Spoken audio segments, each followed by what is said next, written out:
Welcome to Att&CKcon Power Hour, probably the only 90-minute hour you're going to experience today. I'm your host and lead of MITRE ATT&CK, Adam Pennington. If you aren't familiar with MITRE, we're a not-for-profit dedicated to solving problems for a safer world. Through our public-private partnerships and federally funded research and development centers, we work across government and within industry to tackle some of the world's biggest problems. If you're here, you've probably heard of ATT&CK. With ATT&CK and Att&CKcon, we're working to bring communities together to improve cybersecurity. ATT&CK is open and available to any person or organization for use at no charge globally. I want to start by thanking everyone who submitted to our open CFP process for Att&CKcon over the summer. Similar to the past two Att&CKcons, this year was very competitive and resulted in the monthly Att&CKcon Power Hour sessions we have scheduled through January. I'd also like to thank the ATT&CK team and everyone out there who's contributed to ATT&CK and worked to make ATT&CK better. A couple quick housekeeping notes as we get started. Along with your link to today's session, you should have also gotten a Slack invite. In that Slack, you'll find channels dedicated to each talk. Please ask any questions you have for today's speakers there in the channel dedicated to their talk. Our Att&CKcon interviewer, Jamie Williams, may ask your questions live, or the speaker will have an opportunity to answer it in Slack after their talk. Today's session is being recorded and will be posted online and sent to all registered participants once we're done editing and captioning the videos, hopefully early next week. So without further ado, I'm going to turn over to the first speaker of the first Att&CKcon Power Hour, Brian Donohue from Red Canary. Hello. Got a bit of a lag on, there we go.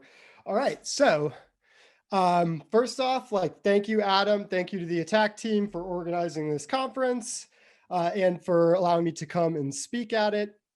Apologies in advance if my talk gets interrupted by any dogs barking or the pitter-patter of toddlers running flat-footed above my head, but such is the reality of life in 2020. So without wasting any more time, my talk is starting over with sub-techniques, and it's about the lessons that we learned at Red Canary when we remapped from the old pre-sub-techniques version of MITRE ATT&CK to the new sub-techniques version of ATT&CK. So before I go any further, a few things about myself. I work at Red Canary. I primarily either support publication of content or work on it myself. Importantly, in the context of this talk, I am one of the lead writers of our threat detection report, which is an effort to gather all of the threats we detect in our customers' environments and sort of rank and stack the MITRE attack techniques associated with them for the purposes of determining which attack techniques are most prevalent and creating sort of a ranking order to them. Prior to joining Red Canary, I've worked as a journalist and as a CTI analyst. About 10 years ago now, I was interviewing for a job as a social media editor at ThreatPost. It would have been my first job. It was my first job. The editors there asked me, had I any experience with social media? I lied. I told them I did, when in fact I did not. They either believed me or didn't care, but they hired me. And that's how my career started here. So if you dislike me or my talk, you can send your hate mail to Paul Roberts and/or Dennis Fisher. Now that I've got that out of the way, so we've already gone through who I am. I'm going to give you guys just an absolute bare minimum background on what Red Canary does so that you can sort of understand the context around our remapping effort. Then we'll run through the 7 lessons we learned, and then we'll close with a minute or two of question and answers. So one of the primary things Red Canary does is manage detection and response. So we gather telemetry from our customers' endpoints. We parse that telemetry against some thousand of detection analytics to surface potential threats. Then those potential threats are reviewed by a human on our detection engineering team. That detection engineer can either suppress or hide that event, or they can confirm that it's a threat, in which case they ship what we call a confirmed threat detection to a customer. For the purposes of this talk, that's effectively a customer notification. It's more than that, but for our purposes, just understand that it includes, among many other things, the MITRE attack techniques that threat is corresponded with. So given the way our system operates, we have a few different options for how we can handle attack mapping. We can do it at the behavioral analytic or the detector level. The benefit of doing it at that level is that it's highly scalable. You get to make your mapping decisions when you write your detection analytic. So you make that decision once and it's automated from there on out. The problem with that is that it's bad at nuance. So you might have a theory about what your detection analytic is going to catch, and then in practice, it might catch something altogether different. A second option would be to do this at the detection level. So if we go back that last slide, the detection level would be at this human analysis level. The benefit of doing it at the human analysis level is that it is good at nuance, right? You've got all of the context you need to make a determination about what MITRE ATT&CK technique is associated with it. However, it's difficult to scale because it slows down your detection pipeline because you have to make a decision and choose from 200 some odd techniques every time you detect a threat. The third potential option is like the why not both option. And I'm actually going to get into that later on in this presentation. So we actually map at the analytic level. So we make the determinations about what our analytics, what technique they should map to, like when we're developing them. And the reason we do this is because primarily Red Canary exists to detect threats. So when we adopted MITRE ATT&CK a few years ago, we made the decision to optimize for threat detection and speed, since oftentimes we're detecting things of high priority rather than like being 100% accurate in our mapping all the time. So what this looks like in practice, the red text at the top here is a detection analytic. It basically is looking for a process that is an L-test, and that also includes a command line with domain trust or all trust. This maps to domain trust discovery. And it's basically a technique that adversaries use to make determinations about domain trusts within an environment. This is irrelevant for the purposes of this talk, but historically, this detector has helped us catch a whole lot of trickbot activity. So now that you understand sort of this high level background, the first lesson that I'd like to impart on you is like, if you're going to map things, or if you're going to transition from old MITRE to sub techniques, like the first thing you need to figure out is all of the things that you were mapping to MITRE ATT&CK in the first place. So for our purposes, that would include behavioral detection analytics, which I already sort of explained. It would also include atomic red team tests. So atomic red team is an open source adversary simulation platform that we manage and maintain. And all of the tests in it are designed to simulate attack techniques, and they're mapped to attack techniques.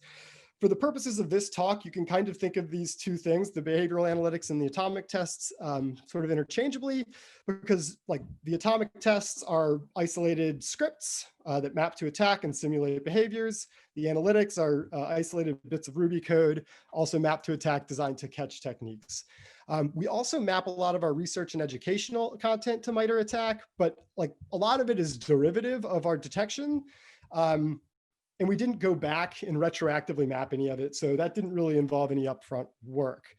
For your purposes, you might be mapping threat intelligence reporting to MITRE ATT&CK. You might have like charts and tables that you're using to determine things like detection coverage, or like any variety of security controls, alerts, IOCs, and the like.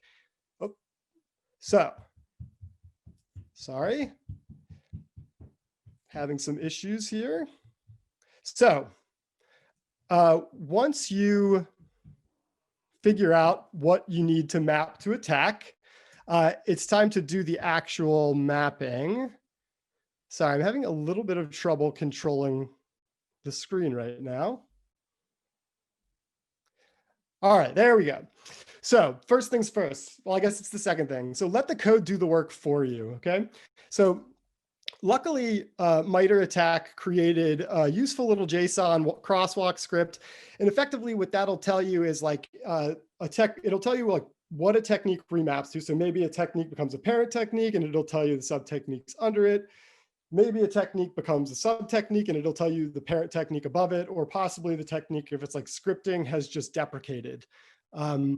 So we took that JSON crosswalk script, we built a little PowerShell script that sort of helped it work specifically with our environment. And like for Atomic Red Team, we kind of naively thought that the code would do all the work for us.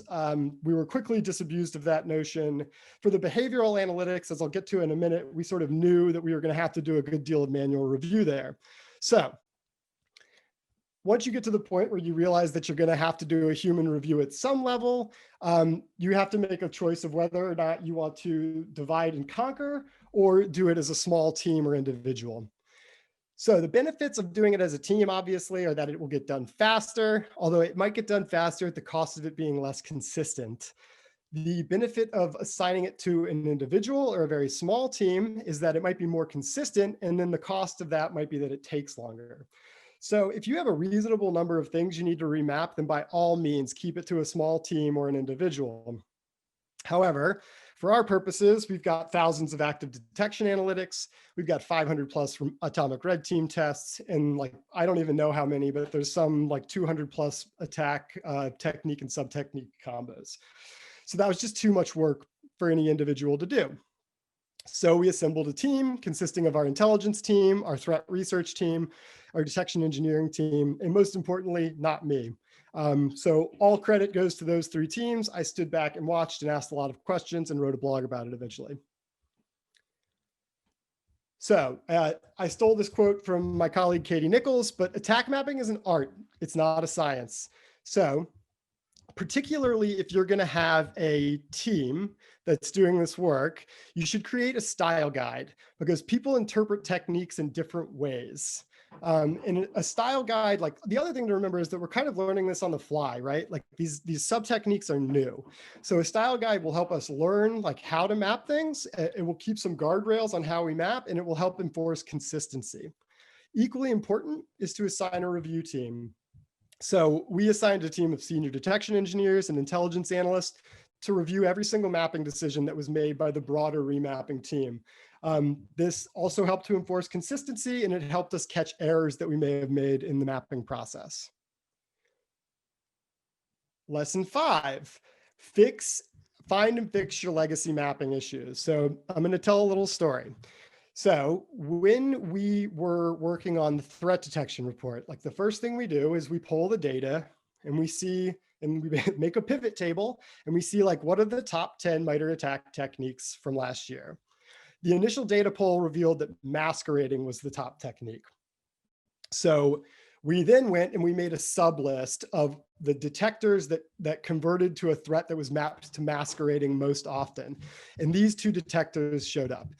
The first one looks for untrusted binaries spawning suspicious Windows service hosts. The second one identifies SVC host executing with a suspicious parent process. All told, these two detectors on their own or in conjunction with one another triggered on more than 4,000 confirmed threats. However, when my colleague and our principal intelligence analyst, Jeff Felling, went and reviewed all the individual detections associated with those two behavioral analytics, he made a startling discovery. He discovered that those two analytics actually were representative of process injection and not of masquerading. So we manually remapped them. We ran the numbers again. We also manually remapped a few other analytics, but they weren't nearly as dramatic as these ones. And process injection fell to number 1, and then masquerading became number 6. So this is a great lesson. Like this is the perfect time to review your behavioral analytics. Also probably good to be reviewing them on a continual basis just to make sure that nothing changes over time. Lesson number 6. Considering the alternatives. So I promised you that there was a third sort of why not both option for where we could do our attack mapping. And here's where I'm going to talk about that. So again, mapping at the detection level is the most accurate. Mapping at the analytic level is the fastest. However, we're developing an idea called conditional mapping. We haven't really operationalized it yet, but the idea is that we're going to try and identify ambiguous analytics. Maybe they're just broad. Maybe there's some sort of other problem going on, but the idea is like you pick out the ones that don't always alert on the thing you hypothesized they would alert on, and then you require a human review of those. So you're still able to keep the main benefit of mapping at the analytic level because most of the mapping is going to get done there. So you still have the speed, and then you just identify that small subset of problematic detectors and you require a human review of them. Now, the 7th and final lesson is just to have fun with it, guys. Just kidding. That's not the 7th lesson at all. The seventh lesson is actually, the lag's back, to give back to the MITRE ATT&CK community. So the attack team is constantly looking for feedback. They probably get less of it than they need. So ways you can give back. Obviously, the most obvious way to give back is probably to contribute techniques back to MITRE ATT&CK. But I think also like they want feedback on what's working and what's not working. And by all means, you should reach out to them and let them know, suggest improvements and whatever else you can think of. Finally, like if you learn something while using ATT&CK that might be useful to the rest of us, write a blog about it or give a talk about it. And then while we're on the topic of blogs, I know that I only had 14 minutes here and I'm talking incredibly fast like a madman. So if you want to take more time with this talk, we wrote a blog version. Matt Graber and Katie Nichols and I wrote a blog version of this talk maybe a couple weeks ago. The link is right there. I'll try to remember to tweet it after this talk if any of you follow me on Twitter. And I guess without further ado, we can sort of jump into the Q&A. That was fantastic, Brian. Thank you. That was really great. Like I said, I really appreciate coming from the attack side, we did so much work to kind of produce and publish these sub techniques. So we are really excited to see like an organization as large as Red Canary adopt it and actually make it their own. Like you said, I love the quotes coming off that blog, the art of this, as well as all of the nuance. So definitely, I've seen a lot of traction and kind of activity going around about your talk. So definitely stay queued up for some questions. But one thing I just wanted to ask you was, you kind of mentioned how kind of artistic and free spirited this mapping is. And one of the things I was wondering is, do you think that as advice to other organizations, is this an all or not effort, or can you map certain portions to sub techniques and then maybe stay behind in other areas? You mentioned how like nuanced Red Canary is with, atomic red team and detections, as well as looking at the matrix itself. Like, do you think there's areas to carve that up, or do you think it's a binary yes or no kind of question? Yeah, so I think that I'm interested in talking to other organizations about this because I actually think that like in a weird way, Red Canary is like designed to be mapped to MITRE ATT&CK. And I think that there's a lot of people that would have a lot of a harder time with that. Like specifically if you're doing like a lot of IOC and signature based stuff, I can see how it would be difficult to map things to ATT&CK. And also if like you're dealing with a lot of alerts that maybe are false positives, then I could also understand how that could be a problem. But yeah, for us, like the atomic red team stuff and the detection analytics really teed us up to have like a relatively easy job of mapping to ATT&CK. Yeah, tracking. Thank you. And thanks again. Excellent talk. Like I said, I think the experience and wisdom that you guys have got kind of leading the way and doing that mapping is really greatly appreciated and, big benefits to the community. So thank you. But with that, I think we're right on time to turn it over back to Adam for our introduction of our next speaker. Great. Thanks so much. Yeah, thank you, both Jamie and Brian. So next up, we have a team from Temple University. We have Aunshul Rege, who's an associate professor there, along with PhD student Rachel Bleiman. So take it away.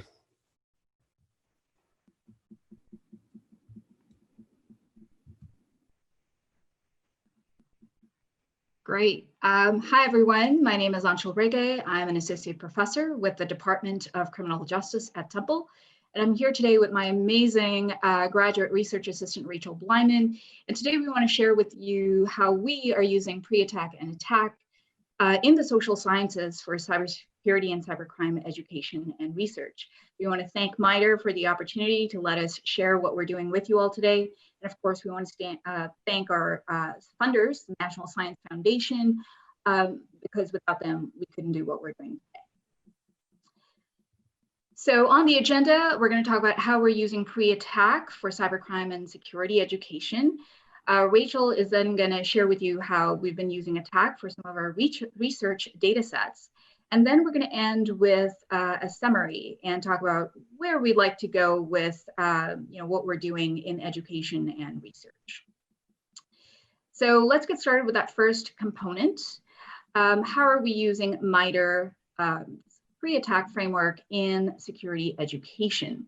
I teach a cybercrime course in the social sciences. The emphasis here is on the human aspects of cyber attacks and security, with an emphasis within that on social engineering. The class is composed of students from multiple disciplines. So we have not just social science students, but we also have computer science and engineering students. We've grouped them up in about 8 different groups that have both social and computer science students in them. The objectives of one of the assignments that they have is we're trying to map the pre-attack framework to social engineering case studies to help students learn how these frameworks can be used to conduct threat intelligence, but also to understand the limitations of both the case studies and the frameworks. So we've got about 6 social engineering case studies with a lot of details, and students will be required to look at the overall mapping to the pre-attack framework, the specific expansion on certain tactics and techniques that they find, and then identify mitigation strategies identified in the framework and also extend beyond that. This was our first attempt this semester to try something like this, but we're hoping to learn and grow in this.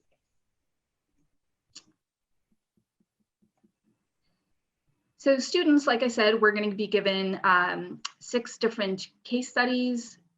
Within each case study, they would then map it all to the overall framework, as you can see by the highlighted boxes here. So if they find certain components, they would map it on.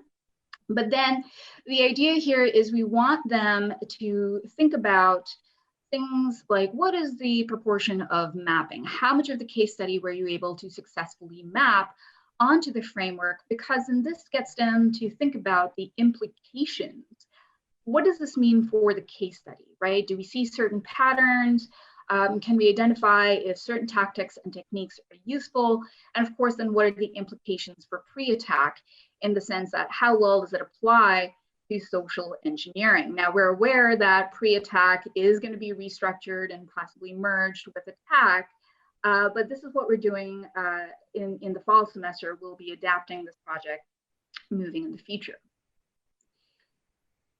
So once they've done this overall mapping, they then have to zoom into a specific tactic and try to identify things along the lines of techniques, similar techniques that fall under that tactic to, again, identify relationships, see if they can come up with any detection measures as identified in the framework, and of course, dive into the difficulty level for the adversary.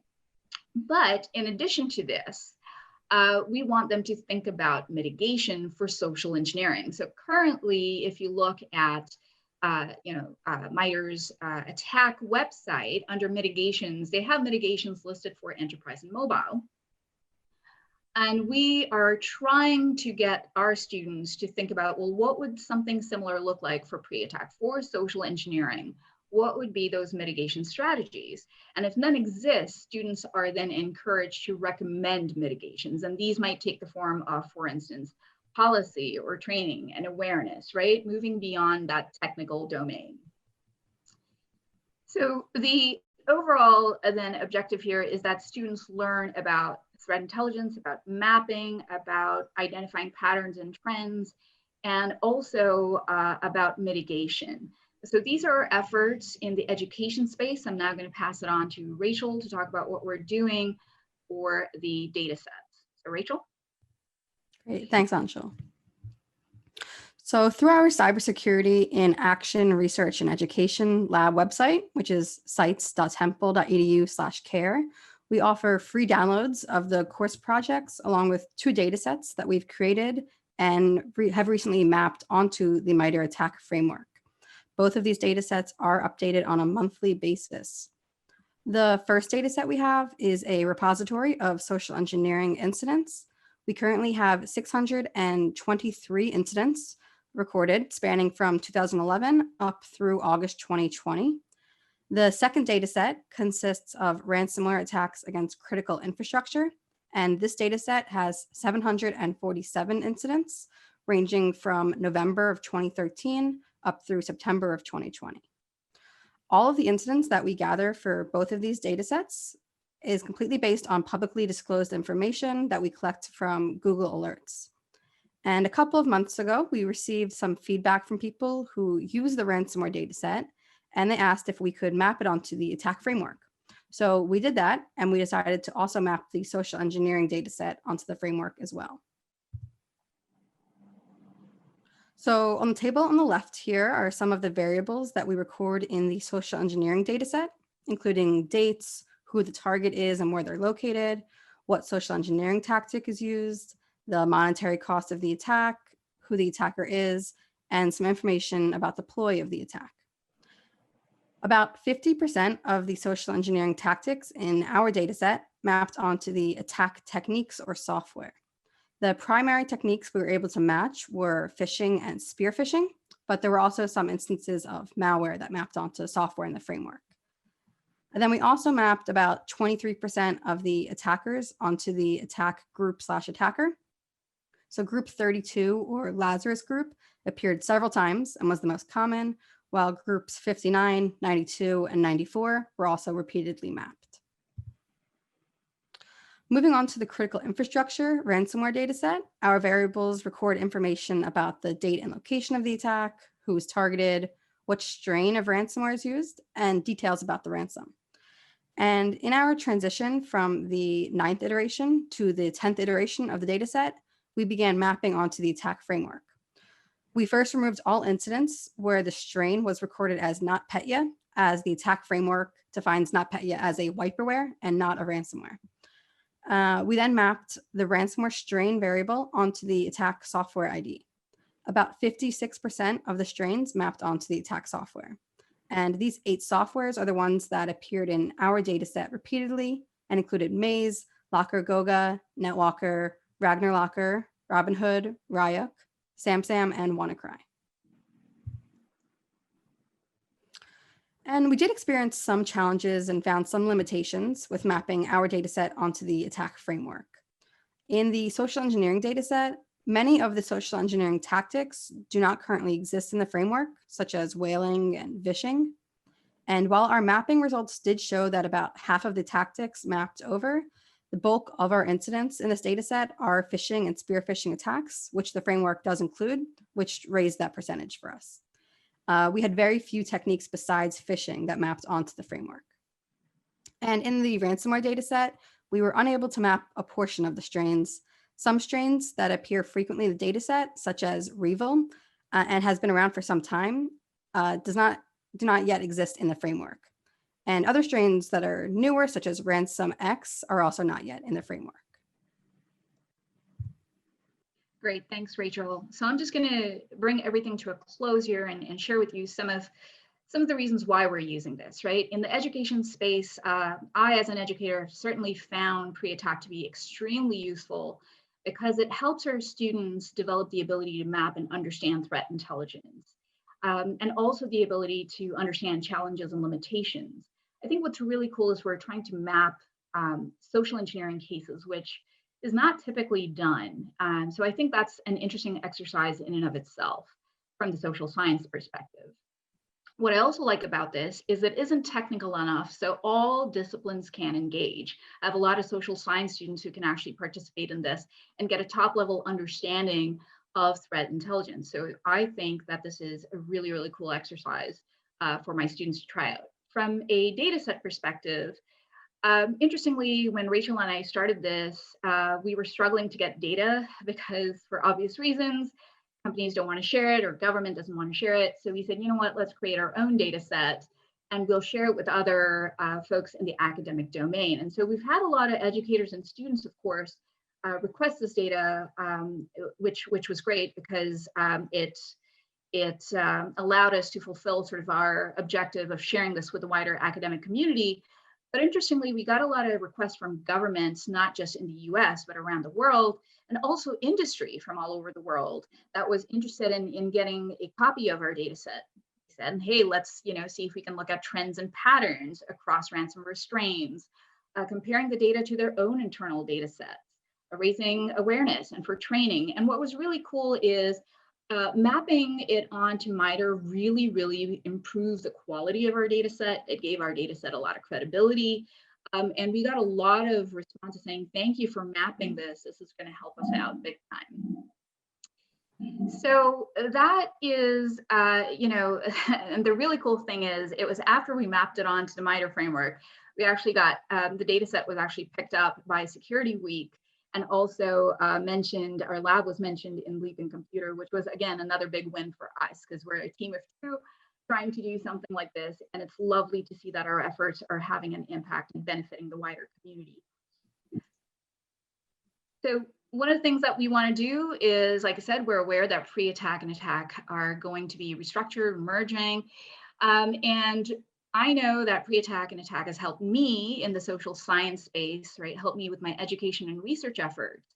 What I would love to do is to see how we in the social science domain, through our education and research efforts, can contribute back to pre-attack and attack. And this is what our previous speaker mentioned as well, is how can we be contributing? We're trying to create data repositories. I remember, where do we go to get data, right? So we're looking at indictments, we're looking at social engineering case studies. We can conduct focus groups and interviews with social engineers. And we're also trying to weave it into what we've just started at Temple, is a collegiate social engineering capture the flag competition and training event. So can we use MITRE's attack frameworks to sort of shape that exercise and in turn use student experiences to then contribute back to this framework? So if anyone's interested in any of this, we are definitely seeking collaboration. We'd love to hear not just from academic communities, but also from industry and government, and of course, MITRE. So that's everything that I had. We can, I guess, take it up for questions. Fantastic talk, and like people are going nuts over this data set, and like I said, I love that you touched at the end at like how it was truly a grassroots effort to compile that and build it yourself. I think the biggest question is, like you said, I love the idea of, like you said, no matter how technical things are, there's a human element to all this work. So my biggest question is, have you seen themes in terms of the mitigations that your students are putting together for these attacks that you can share with the wider community, the things that we can do to kind of prevent or at least mitigate to some degree these layer 8 human-based behaviors? Yeah, that's a great question. And, I'm going to respond in two parts here, I guess. One is it's primarily been policy, appropriate behavior, what to click on, what not to click on. So a bit more on the education and training aspects of this. But I love that because it's a multidisciplinary class, you're getting computer scientists to really think about this, right? This is the next generation workforce of computer scientists who are going to be developers and defenders. And so thinking about using these frameworks, not just in the technical aspect, but also on the human domain, right? That turf, I think is really getting them to think about that as they go out and design and defend systems. So that's, it's impossible to really give your question an effective response in the short time we have, but I'm happy to carry on that conversation in the Slack channel. That makes a lot of sense. Like you said, you can only build a wall so strong if someone's just going to open the door. What's the point? But yeah, with that, thanks again for a great presentation. That was really excellent. Like I said, there's a lot of Slack activity going on, so definitely hang around and ask some questions. But great, thank you all. With that, I'm going to turn it back over to Adam to introduce our next speaker. Yeah, and along with Jamie, thank you again. Awesome talk. And so time to go on to our next speaker, though. So next speaker is going to be Matan Hart with Cymptom. And if you're ready, take it away. Thank you, Adam, and the entire attack team for having this, giving me the opportunity to present. You're doing an amazing job. Huge fan here. Great. So I'm going to talk about today is how you can transform adversary emulation into a data analysis question using the MITRE ATT&CK framework and specifically the mitigation in the attack framework. About myself, usually I look like in the picture on the left side, but during COVID, I might look like this. I'm a co-founder and CEO at Cymptom, a security startup specializing in security testing. I've been a security researcher in the Israeli Defense Force and as well as in the private sector. Some of my research I've been presented in several security cons such as Black Hat. And actually the inspiration for the content that I'm talking today is based on my existing work building solutions and conducting security assessments for large organizations. And click. Great. So let's start with adversary emulation. Other side, I have an issue with the clicking. Great. There is a lag a bit. Sorry about that. So adversary emulation, for those of you who need a recap is the way that has been used popularly, one of the most useful use cases for the attack framework, which is basically allow the organization to test their defenses against specific threats. The attack framework can be very beneficial to measure, test, and then also make improvements to defenses based on the different adversary tactics, techniques, and procedures. But the problem with adversary emulation is that it doesn't scale, nor it wasn't intended to. Basically, the main focus of adversary emulation is to test specific controls in a controlled manner that is very targeted specific network and emulating a specific threat. The issue with it is that some organizations are still early on during their work with the attack framework, and they basically want to get an initial state of where they're standing with their defenses against the metrics. And what I've seen that basically some organizations are trying to emulate all attacks, all in the network.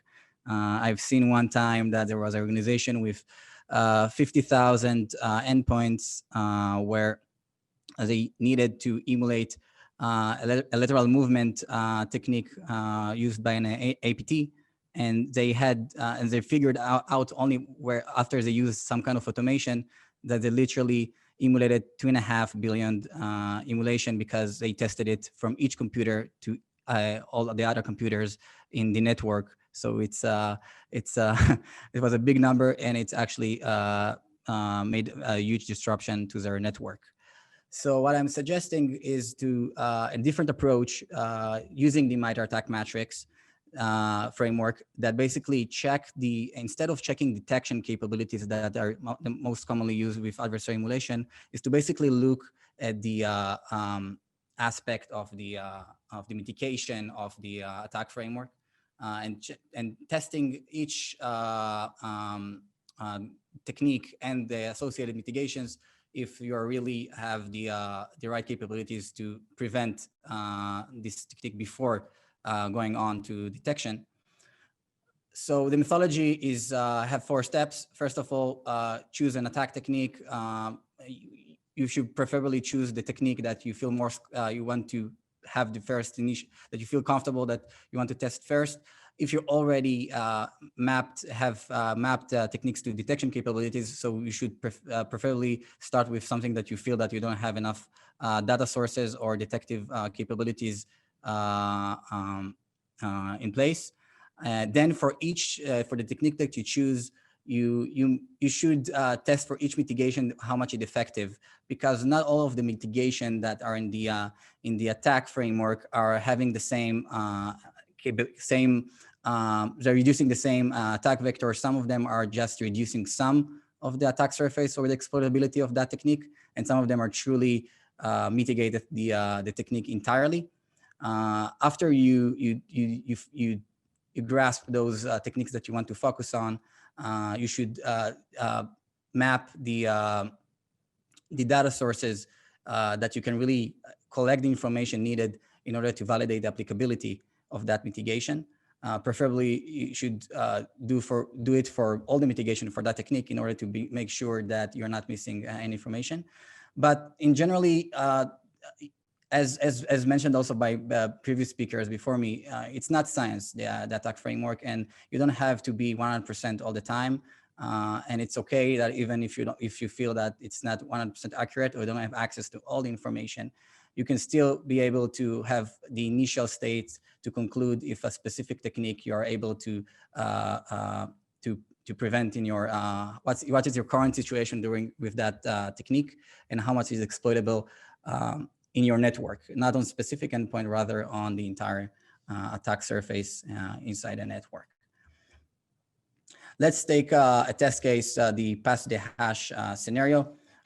Basically, pass the hash is a lateral movement and defense evasion technique that allows an adversary to move laterally between endpoints based on credentials that they can reuse, because those two users have the same credentials, It's very common between endpoints that are used by the same image, and the default built-in users are, their password are not changed after they've been deployed. And something that is still very common to see in organization, and it's something very hard to really know what has been changed or not. When we're looking at the mitigations in the attack framework about this specific technique, there are basically 4 different mitigations that offer different. They have different ways to mitigate this technique. However, not all of them are actually doing the same, and also their exposure that they are reducing or eliminating is not the same. So when you drill down with the small letters, first of all, you can understand what is really need to be checked, what data should be collected, and then you can move on to do a bit of research. It's not something that is very easy, but we took here a case that is more harder. There are some that the mitigations are more straightforward. But when you check each mitigation specifically, you can see that their effectiveness is not always the same. So of course, if you have the capability to check if there is any type of credential overlap, the first mitigation, which is privileged account management, if you use labs or you have access to endpoints and check the registry, or whether you have a PAM solution that you can use to assess, this is the best mitigation that you could check and you could also enforce. But of course, life are not perfect, and if you're looking for other mitigations that could potentially reduce the attack surface, you should consider checking for your patch management, if you install the right patches that the MITRE mitigation suggests, as well as which will mitigate the exposure only to administrative local accounts. You could go with the user account control mitigation, which is aimed more for domain users, but it could be easily checked by checking the Active Directory in the GPO to see if there is or users that have multiple systems that have administrative access, that the same user have this administrative access to both of them, and maybe you should consider focusing on that mitigation as well. Other effective mitigation that is being used in the frame that is commonly seen in organization that is easy to implement is user account management. Is basically enforce some UEC restrictions using the GPO. If you don't trust your GPO, you could also, if you have the capability to query each endpoint registry and look for the right keys, which are also mentioned in the MITRE mitigation, in the attack mitigation. And basically, if you don't have, if your built-in administrator account is disabled, this is a very effective mitigation to eliminate the local variation of local account variation of the pass the hash attack technique. And of course, you can do a talk about the attack framework and not show a fancy heat map. So here's my heat map. What we focus here, which is the important difference, is that we are not mapping detective controls. We are checking only if the existing mitigations are applied. So if you already built a heat map that shows your detection capabilities, this heat map could look very different. And I suggest to use it as a complementary to the techniques that you feel that you don't have enough detection controls. If you don't have already and you want to focus and you start we start from square zero, I feel it's better to start actually with this heat map.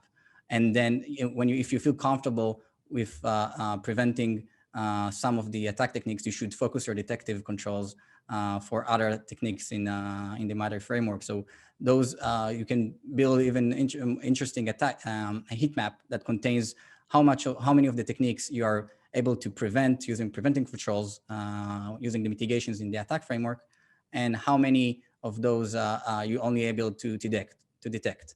So it's interesting use case to know to make a defense gap analysis first with mitigation and then also with detection.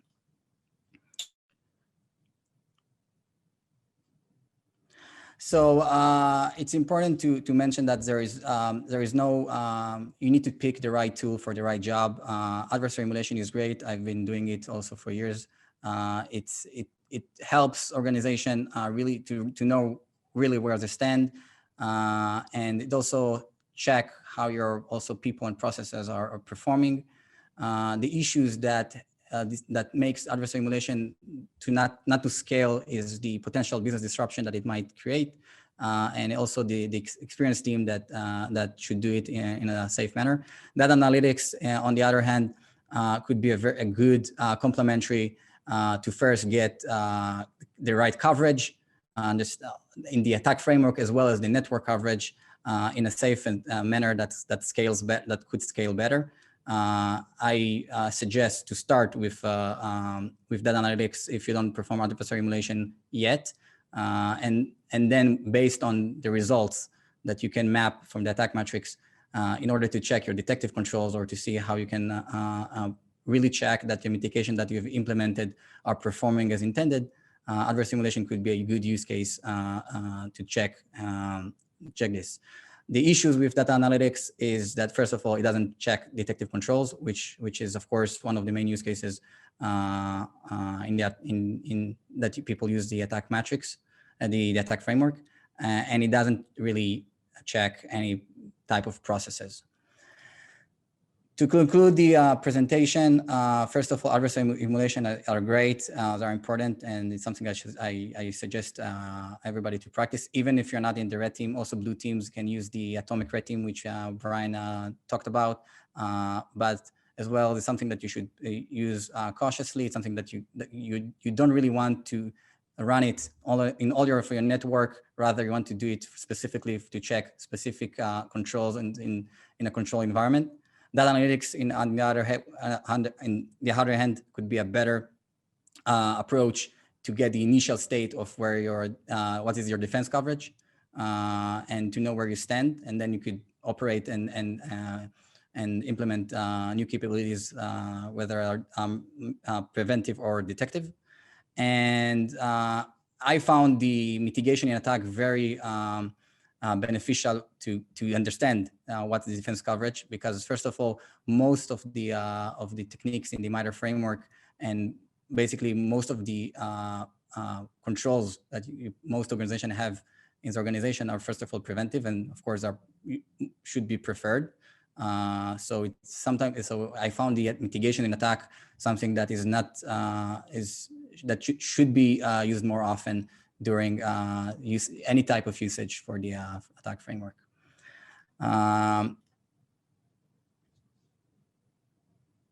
So that's it.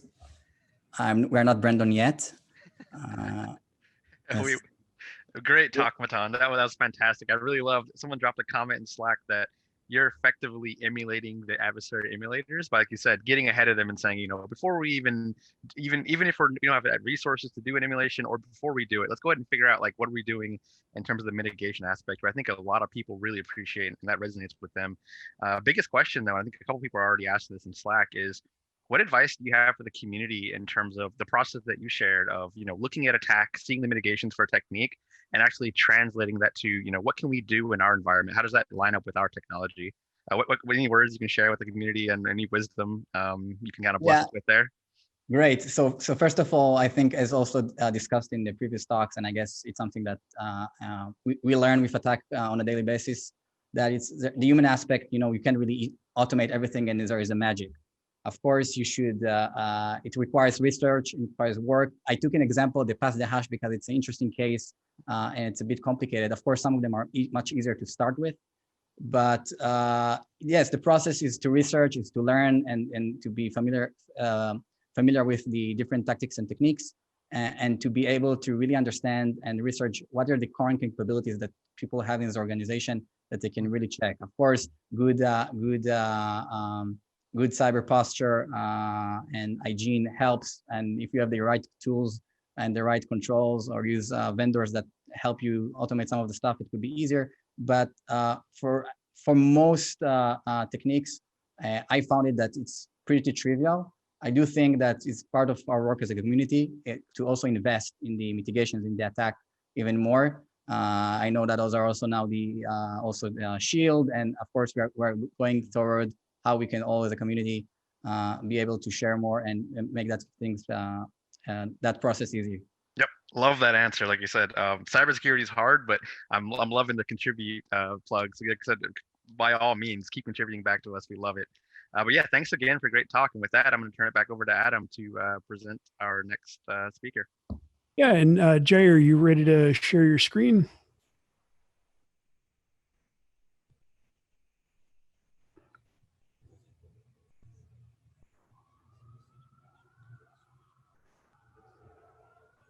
Yeah, there we go. So next up, we have Jair Santanna from Northwave. Okay, can you hear me? Okay. I cannot see myself, but I believe that I'm appearing there. Now I am there, shining. Okay, so guys, let me introduce first myself. I'm Jair. Actually, the full name is José Jair Cardoso de Santanna. But let's keep short, Jair. I'm a cloud security lead at Northwave Security, a security company in the Netherlands. And I'm also assistant professor at the University of Twente. And you understand why I emphasize that. So I need to talk first about the problem of static threshold. Yeah, so let me give one example and I need your help, okay? So how much milk should I give to my daughter? Yeah, so I have a 1.5 years old daughter. She usually drinks, or we usually give to her 180 ml 3 times a day, 30 days. So per month, we spend we buy 17 liters of milk. But then I noticed that sometimes she drinks everything and seems that are still thirsty.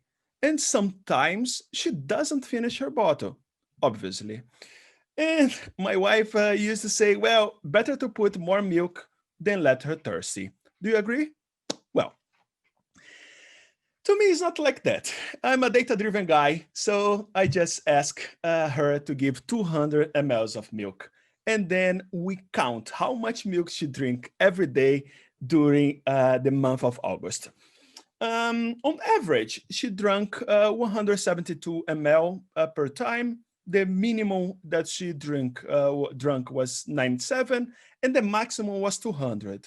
Wait, we gave 200, she drank 200.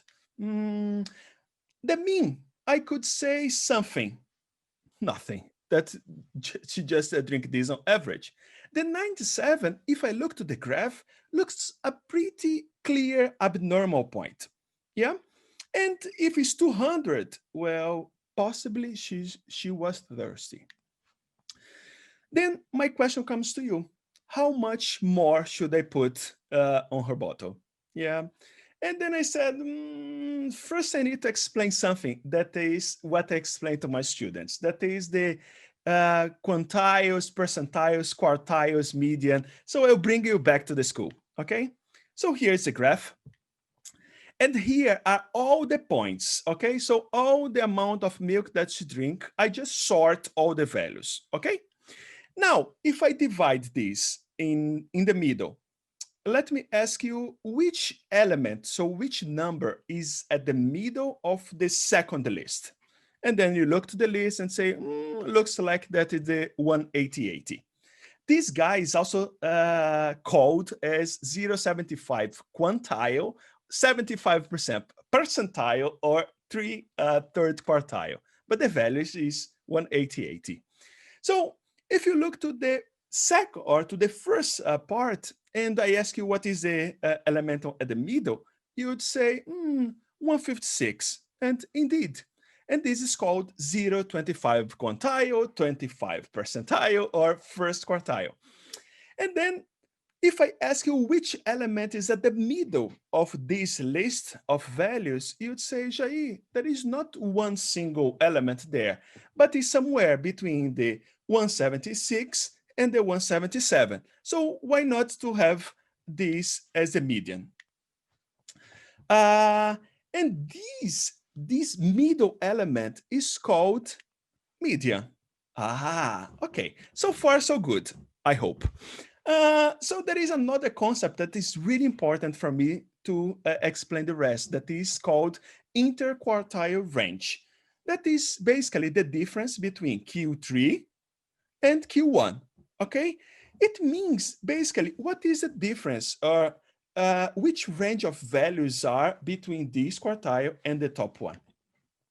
And then came this guy called John Tukey, not Turkey. And then he said, well, let's define a range to see how much this value would variate, okay?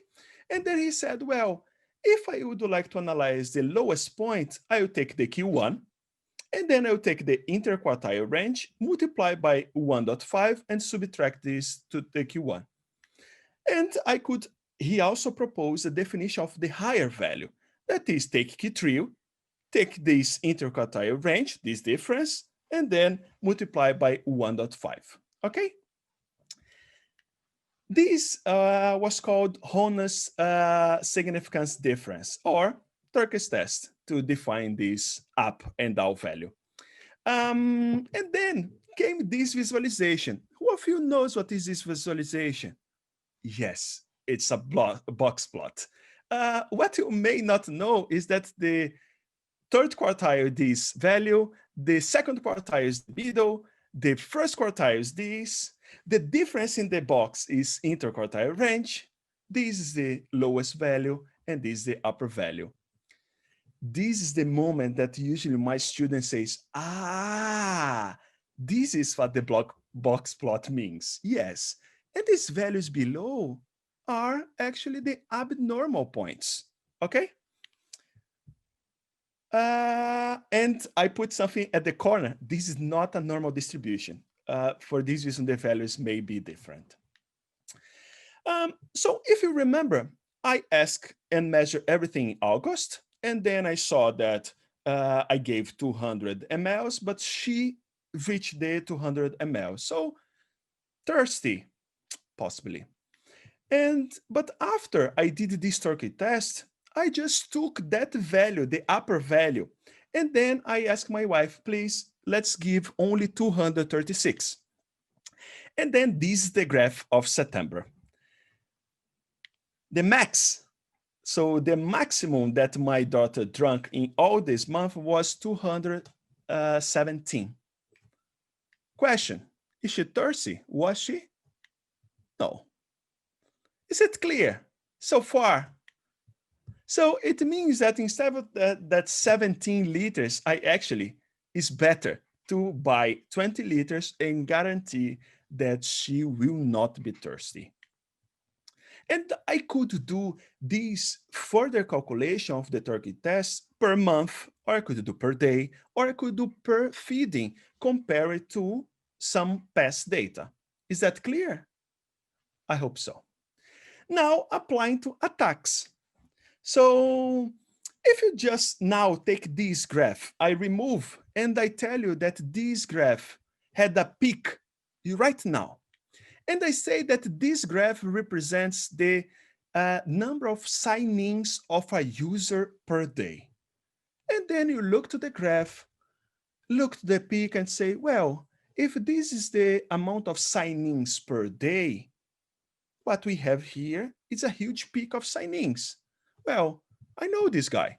This may be a brute force because this abnormal point there is clearly a brute force.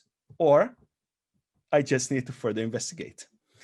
If I tell you that instead of this graph being a sign-in frequency, is a network traffic, from one IP sending traffic outside the company, and you see this peak, you say,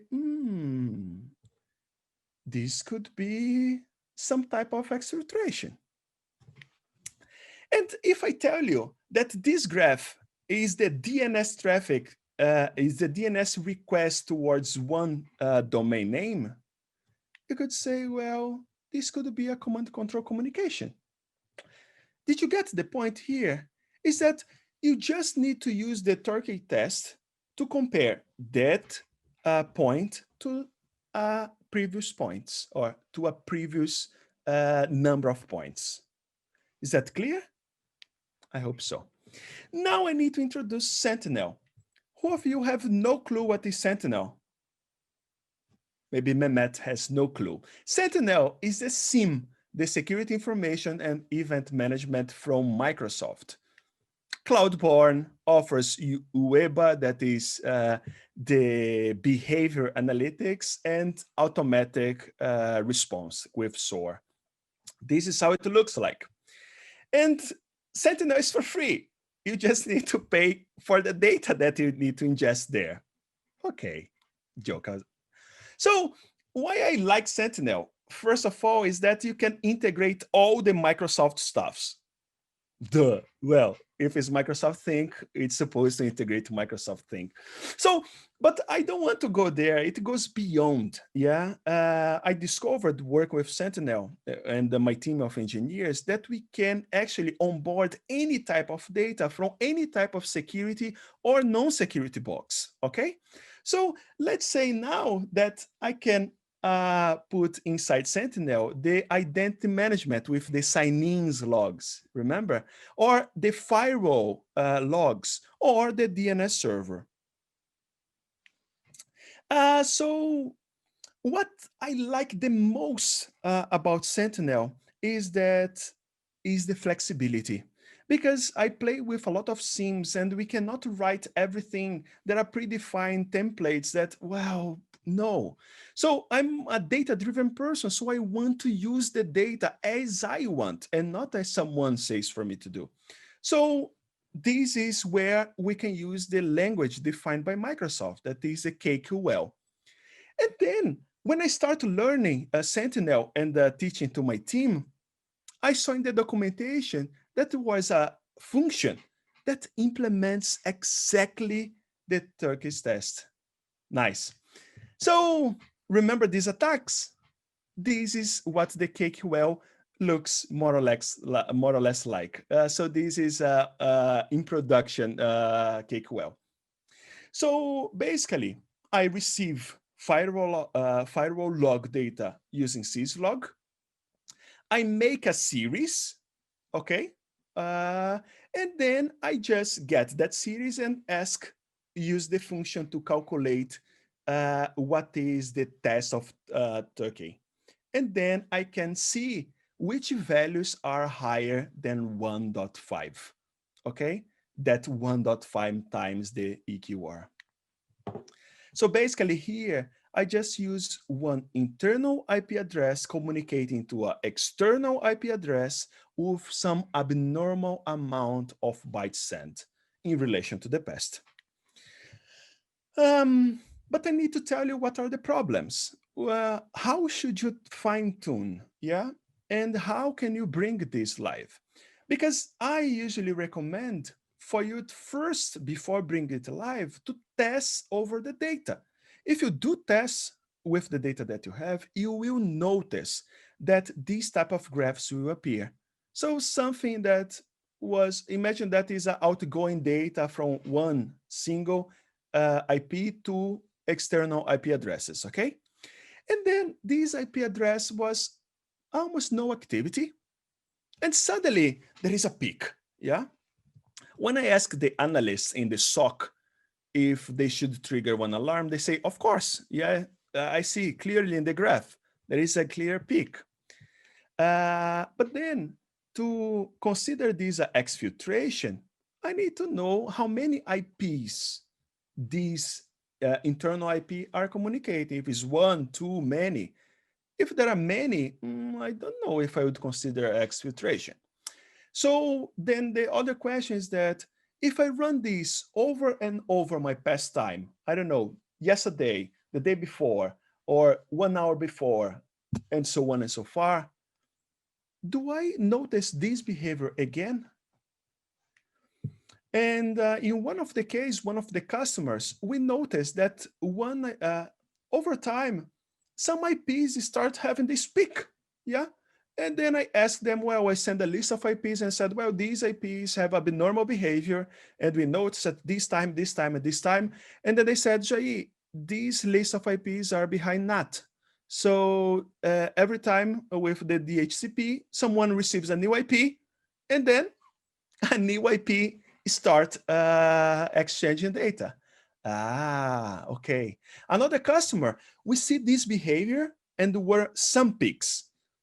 And then we asked, well, we did the test, sent to the customer, and then he said, Jair, this specific IP is over and over every Monday doing some backups.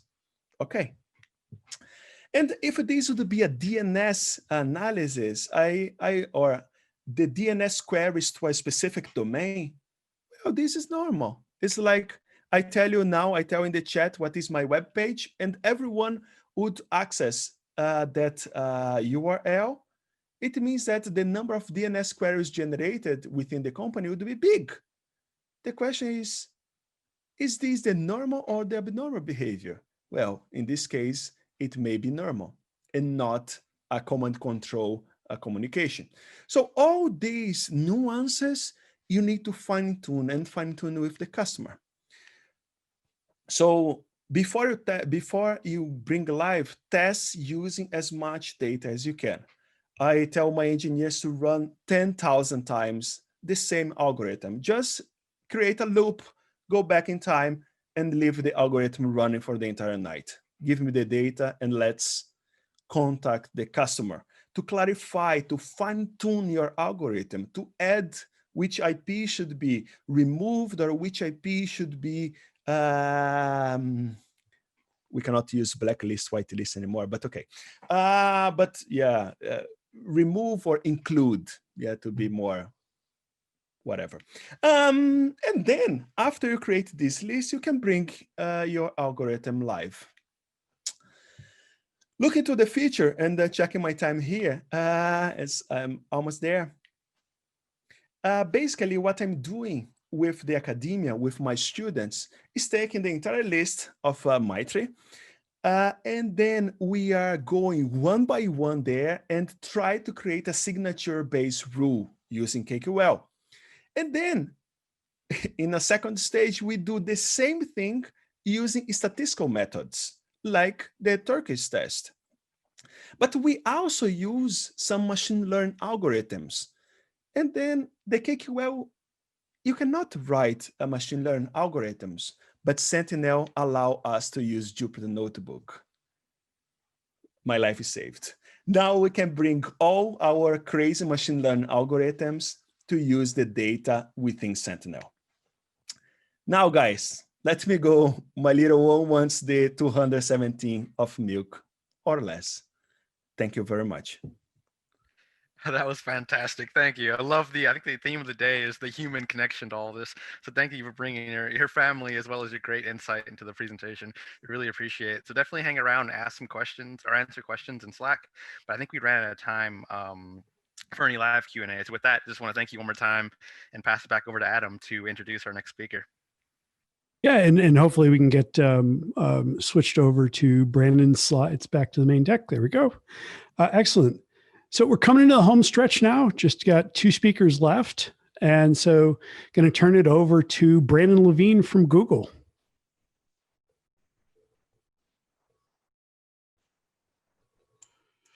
All righty, let me make sure I can actually click on things. Maybe. Oh, wow, that's a lot of lag. Hello, everyone, and welcome to Att&CKcon Power Hour. My name is Brandon Levine, and I'm with Google Cloud's Threat Intelligence Team, Uppercase. Today, we'll be discussing a threat group known as TA505, thanks Proofpoint, and exploring their big game hunting operations in the context of their TTPs. Maybe. Come on. Hey, Tom, do you want to progress them? Okay, never mind. Targeted ransomware deployments are the new scourge of enterprises across the globe. The shift to ransomware as a primary monetization scheme provides tremendous benefit to threat actors who no longer have to write off upwards of 70% of their profits via a complex network of money mules and laundering. In order to maximize return on investment, threat actors now accurately orient themselves to their targets in order to identify those that are capable of paying. This means businesses, governments, municipalities, schools, and hospitals.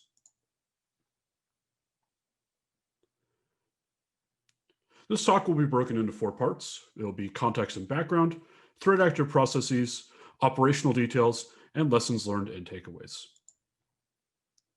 Let's begin with some context and background. They are a customer of At&cks, a banking Trojan, and users of broadly targeted ransomware families such as Locky between 2014 and 2017. They are not the developers of these tools. That would be Evil Corp. Thanks Intel 471, Proofpoint, and NCC for that disambiguation. TA505 moved on from bespoke banking Trojans and non-targeted ransomware in 2018. They begin to favor more traditional backdoors for achieving access into targets of opportunity. Threat actors iterated rapidly in both its initial loaders and secondary payloads. By late 2019, they settled on solely in-house tooling. They've been using the Clop ransomware family since February 2019, and there don't appear to be any other users, so it's suspected that this is an in-house ransomware family as well. Since 2018, TA505 activity has led to multiple high-profile victims in the Netherlands, Germany, Korea, and more. Unfortunately, headlines really do tell the tale here. Ransomware plus data leak is a very strong threat, and it is a natural pair. With some background out of the way, let's move into what TA505 looks like now. So credit to the French National Cybersecurity Agency, ANSI, for creating a great visual representation of the initial intrusion TTPs for TA505. So TA505 generally follows a well-established pattern in their initial intrusion process. This is composed of roughly 5 or 6 steps. A phishing email, social engineering, no exploits, user intervention is required here. That attachment or link in said phishing email, which then redirects to a legit but compromised domain, typically WordPress. That compromised domain redirects, usually with some embedded victim verification logic, aka a gate, much like an exploit kit, to a malicious domain. And finally, that malicious domain drops an Office document with embedded macros and binaries, actually. Again, user intervention as required. Just to reiterate, this diagram is only covering the initial efforts that TA505 goes through just to land on target. So now that we have a good understanding of the multiple intricate steps TA505 goes through to land on target, let's take a deeper look at how this activity actually looks.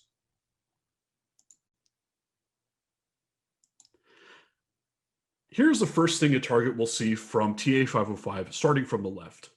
On the left, we have some German language spear phishing email. This is fairly recent with an HTML attachment.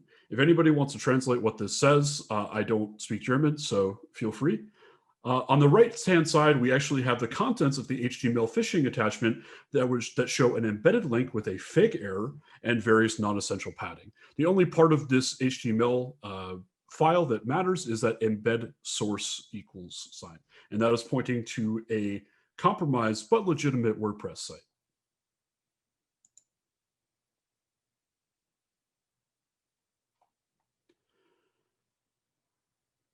Apologies for the delay. After a user interacts with the spear phishing attachment and goes through the entire redirection chain in the browser, a malicious document, typically a Microsoft Excel file, is forced downloaded to the user's machine. The user must then click on this very enticing file and enable content macros, which require 2 clicks in modern versions of Office. I believe starting in 2016, but I'm not sure when that actually started. The lore documents have undergone various degrees of iteration to try and trick users into allowing macros. On the left, you see one of their earlier examples.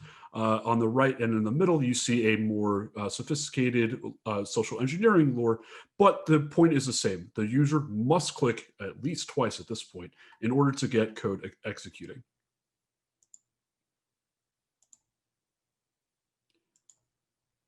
Thanks to Hatching Triage for the lovely sandbox report here. When a user allows the macros in the XLS document to execute, 2 DLL files are written to a folder in the app data directory. These are a 32-bit and 64-bit version of the same tool known as Get2Loader. This is TA505's downloader of choice that appears to have been developed in-house.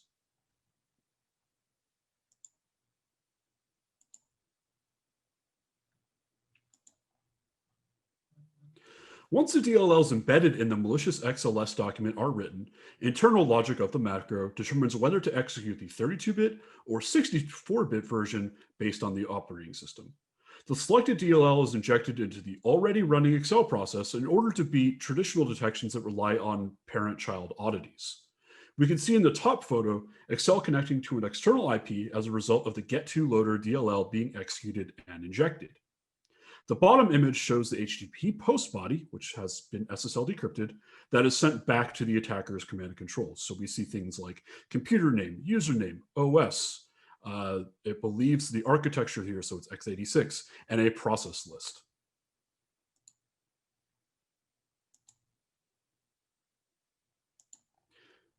So not everyone will get this step, depending on what is sent back in the HTTP post body of the get2loader callback. The threat actors can decide to push an additional payload, which is their full backdoor, known as SDBbot. In this image, we see SDBbot establishing persistence by writing code to the Windows registry and adding an image file execution option to winlogon.exe. This ensures that the malware executes on every startup.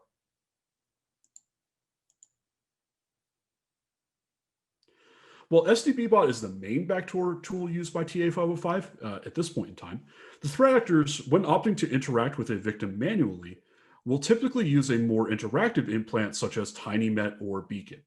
In this image, we see a signed TinyMet stager stub, which is used for pivoting inside a victim network and for various reconnaissance activities, including mapping permissions groups and privileged users. Many organizations assume that a signed binary is an indication of trust. That is false. A signed file simply means it is cryptographically intact. So you could have cryptographically intact malware, which is what you see here.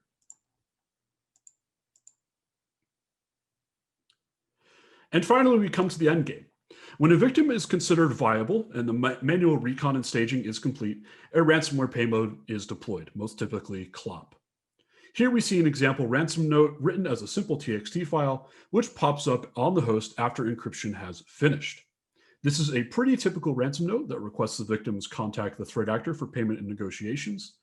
Interestingly, they do not appear to set up accounts per victim. I don't know if that's still the case. I believe it still is, but this can actually be noted in one of the later points in this ransom note.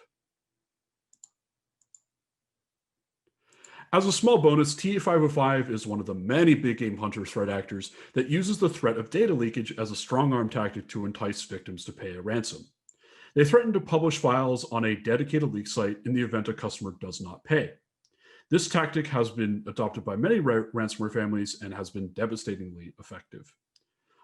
This has not been mapped to MITRE ATT&CK yet, but I am going to work on actually getting this particular technique mapped to the impact section. Now that we've seen a high-level example of the way various TTPs fit together, let's discuss what can be learned by studying this threat actor. Complementing defense in depth with detection in depth is crucial to protecting a modern enterprise. Studying TTPs with an eye towards interdiction opportunities. Where should I see X? How could I stop Y? Should be your organization's plan when considering how best to use MITRE ATT&CK. Detecting the ransomware is too late. A long chain of activity preceded the ransomware deployment. And finally, attackers use a blend of tools and techniques. Open source or red team tools on GitHub are no less capable of getting the job done and are arguably a higher ROI and significantly more accessible. Thank you, and I'll hand it back to Jamie. Awesome. Thank you, Brendan. That was fantastic. I think one of the unintended, unplanned themes of the day was the human behind the keyboard and how much that plays into these attacks. And I think your presentation here really kind of highlighted that with the optimistic nature of it. It's the initial access that you went through was all based on users, clicking things they shouldn't, enabling things that, otherwise, defenses otherwise would protect. But what are your thoughts on, as a community, what can we do in terms of, minimizing that? So like you said, the full chain of behaviors that kind of spun from that one bad decision, what can we do as a community to kind of minimize the impact or the likelihood of that? So I think really one of the main takeaways for me is that studying the way the TTPs fit together is of paramount importance. And we've sort of espoused this idea of defense in depth, but that hasn't really kept pace with the concept of detection in depth, wherein you need to consider, how can I see this? Where can I stop that? And how can I stop why? And those are really critical questions to consider when creating a detection program. And MITRE ATT&CK is a great guideline to help inform those sorts of decisions.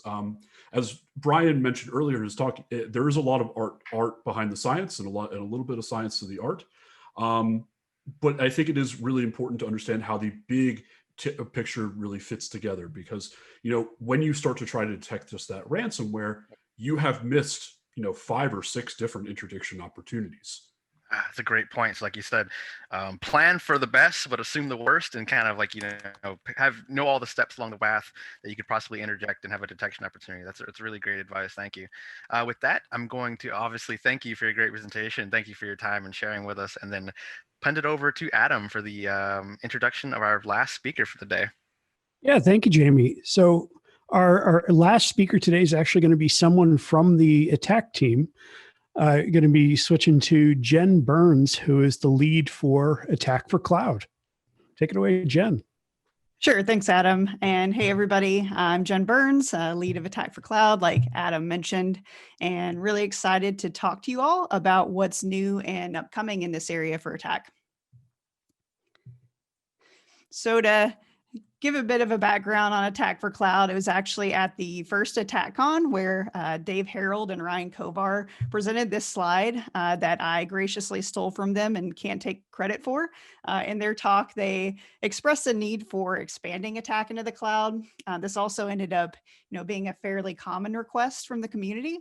So about a year ago, or what now I guess seems like about 10 years ago in COVID years, the Attack team was able to turn that cloud frown upside down and add cloud techniques into Attack. So Attack for Cloud was added as a part of Enterprise Attack. It really was and continues to be a community effort. Almost 100% of the initial release of Attack for Cloud was contributed by the community. That initial and also the current release cover AWS, Azure, and GCP, as well as Office 365, Azure Active Directory, and also kind of a generalized SaaS platform. With the release of sub-techniques in July came a refactor of Attack for Cloud to also add sub-techniques. With that update, we also added some new infrastructure as a service techniques and sub-techniques like modify cloud compute infrastructure within defense evasion. And we made some improvements to ensure that every technique in cloud had some sort of description on how it fits into cloud. As always, though, if you see gaps in the cloud matrices, please feel free to send us new technique and sub-technique submissions. We love contributions. We, definitely hope to just continue to work with you to make Attack for Cloud as usable as possible for the community.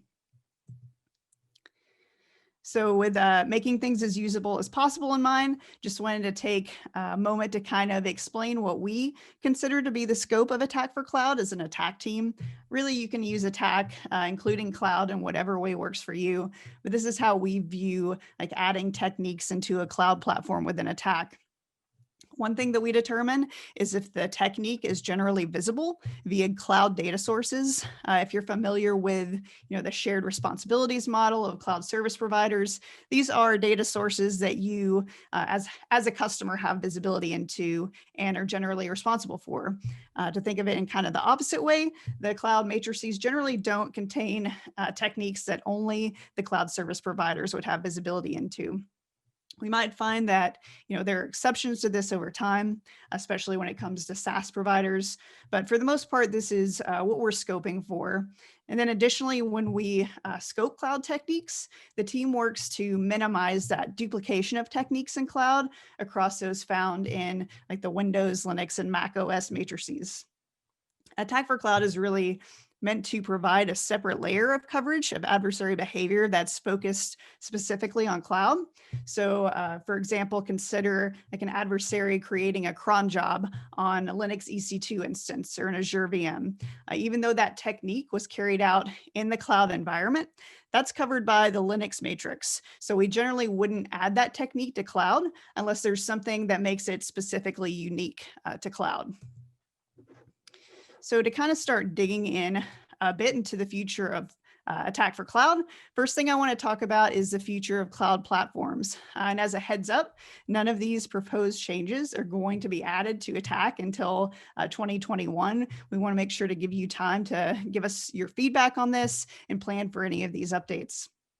So right now on the left, these are the current platforms in Attack for Cloud. After doing some research, talking with folks in the community, we're planning in a future release to consolidate Azure, AWS, and GCP into a single infrastructure as a service platform, and then continue to add additional SaaS platforms to Attack.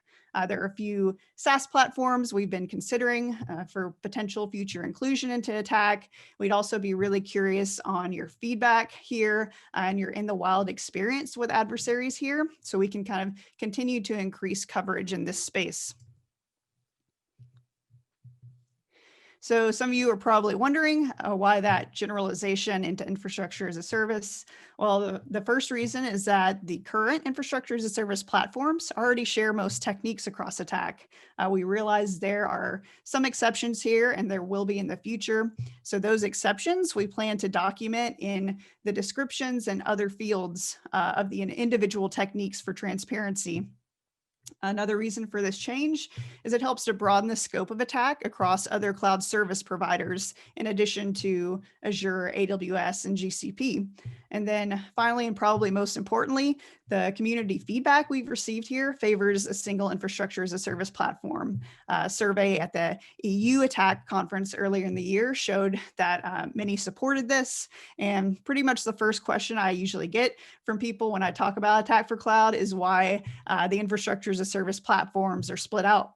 So we're definitely interested in your feedback here, though. Please feel free to reach out once again with any thoughts you may have on this. Next thing I want to talk about is plans for cloud data sources moving forward. So right now, almost every cloud data source, especially in infrastructure as a service, is just logs. We realize that these may not be the most helpful data sources, as they're pretty general and can be really vast. So we plan for some future updates here as well. I'm not sure how many of you have seen Jose Rodriguez's blog post about the future of data sources for enterprise Attack, but we're also moving in that direction with our cloud data sources. So the idea here is that you have a single data source. It has one or more of these things called data components. And then as contributed from the Attack team or the community, there can be mappings to relevant events and APIs from the various cloud service providers and SaaS providers. We really hope to move away from that general logs approach and start moving towards something that's a more meaningful set of data sources for our users. So here's an example of what the instance data source may look like. Shout out to Matt Bejek on the Attack team who did a lot of this work. So we have the data source on the left, which is instance in this case. Then we have multiple data components that basically consist of like operations on that data source. And then you can map one or more relevant events to each data component based on the cloud service provider or SaaS provider's offerings. Obviously, we still have a lot of work to do in this area as a team, but we really wanted to get you all kind of a sneak peek so you know what our plans are here. And just to recap, while we're planning on updating cloud data sources, first off, we want to ensure that we're consistent with the rest of enterprise. I do recommend checking out that blog by Jose to see what our plans are in that area. We also just want to make sure data sources are more meaningful. Feedback suggests that, that everything is logs approach isn't super helpful for building things like detections. So we want to refactor to, align to events and API calls instead. And also we want to ensure that our data sources approach is consistent with that plan for consolidating AWS, Azure, and GCP into infrastructure as a service as a platform. We're hoping to make the data sources and data components general enough across the cloud service providers that they're usable across all. And finally, I just want to put out a call to the community to help us make Attack for Cloud as useful as possible. First, please let us know if you have any thoughts on how we can improve Attack for Cloud. You're the ones with boots on the ground using it. We want to make sure that it works for you. Also, we need your help to continue to add to and improve Attack for Cloud. Please reach out if you have in the wild visibility into what adversaries are doing in this space, and send us your contributions. Also, if you have opinions on the future platforms or data sources updates that we're planning, please let us know. Nothing is set in stone yet. We want to make sure that these changes are what's going to work the best for you. And as always, you can reach out to us at attack@mitre.org with any of that feedback. Feel free to follow me on Twitter at SnareGen if you like drums, cats, or attack. And then you can follow Attack at MITRE ATT&CK to stay up to date. Thanks. Awesome. Thanks, Jen. Like I said, the Slack's going crazy with questions, comments, so definitely hop over there and respond. But thank you for the updates. It's really exciting to see how much cloud has gone from initial drop to, growing into where it is today and where it's going forward. So definitely appreciate your you sharing all this great insight with us. And with that, I'm going to turn it over to Adam for a sign off for the day. Yeah. And sorry, we're going a few minutes over today, but thank you to all of our speakers for coming, for making this what it was today, as well as to our communications team for all of their help putting this on. And thank you for actually joining us. There's been some great discussions in our Slack, as Jamie said, which will hopefully keep going after we're done here. We're not going to close up shop as soon as we're done. Links to videos and slides from today will be emailed to everyone who's registered as soon as we're ready to put them online. Please join us for our next Att&CKcon Power Hour on November 12th. Registration is open today. And again, thank you for joining us.